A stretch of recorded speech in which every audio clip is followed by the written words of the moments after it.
Some weeks ago, we told you about a ceremony for a Maine man who made the ultimate sacrifice for his country. Today, Don Kerrigan tells us about a surprising chain of events that allowed that serviceman's family to reach back over the years and literally through his memory. The old Air Force base in northern Maine is largely empty now. The airmen and their bombers that fought the Cold War have been gone for 30 years. But the name is still here, and that matters for Maine. What kind of a guy was he? He didn't bother people, but if they bothered him, he took care of them. Paul Loring is talking about his older brother Charlie, known to the world as Major Charles Loring, the man for whom Loring Air Force Base was named. That's in front of our house on Anderson Street when Charlie came home for Christmas. All 5 Loring brothers were in the service, 3, including Charlie, in World War II, Paul and brother Robert in the Korean War. Charlie was the pilot, flying a P-47 fighter in the Battle of the Bulge.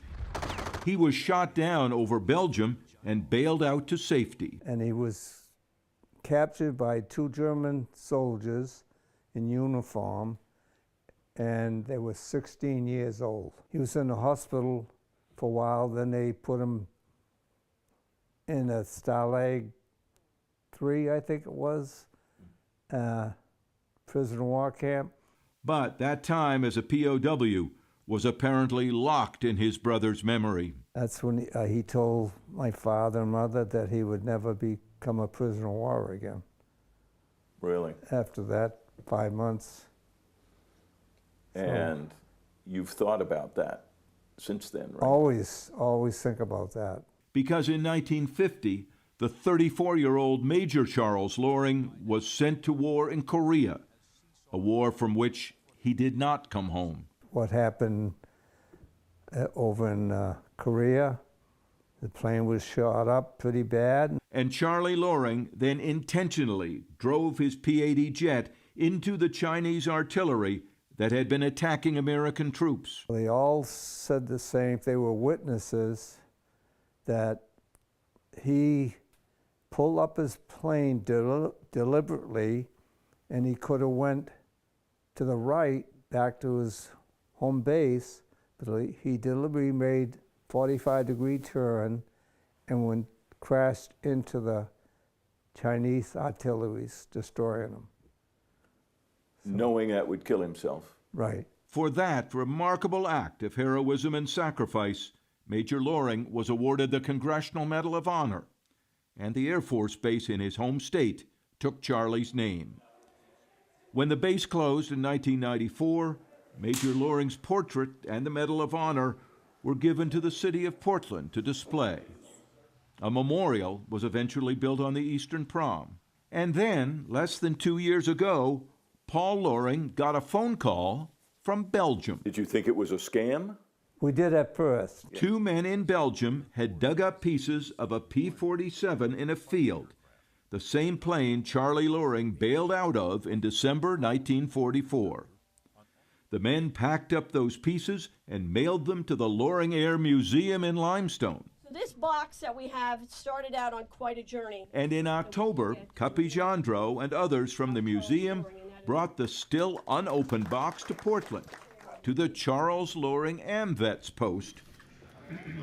There, with other veterans and the Loring family looking on, she and Paul opened the box and reached back 79 years. This is the first piece, so grab a hold of that. The buckle from Charlie Loring's seatbelt. It was all rusted and broken, and she said, Cuppy said, I want you to pull it out of the plastic envelope because that's the last thing your brother touched before he bailed out.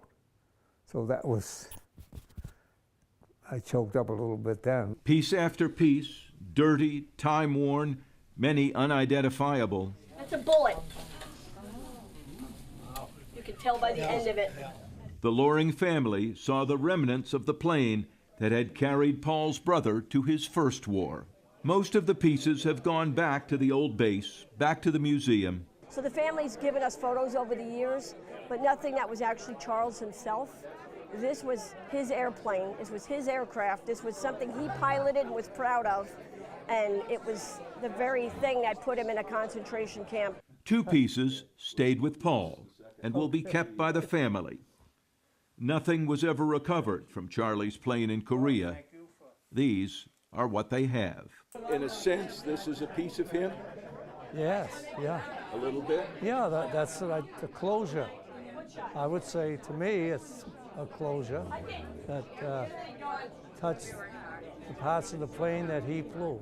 There is also his portrait in City Hall, and his medal, and the memorial.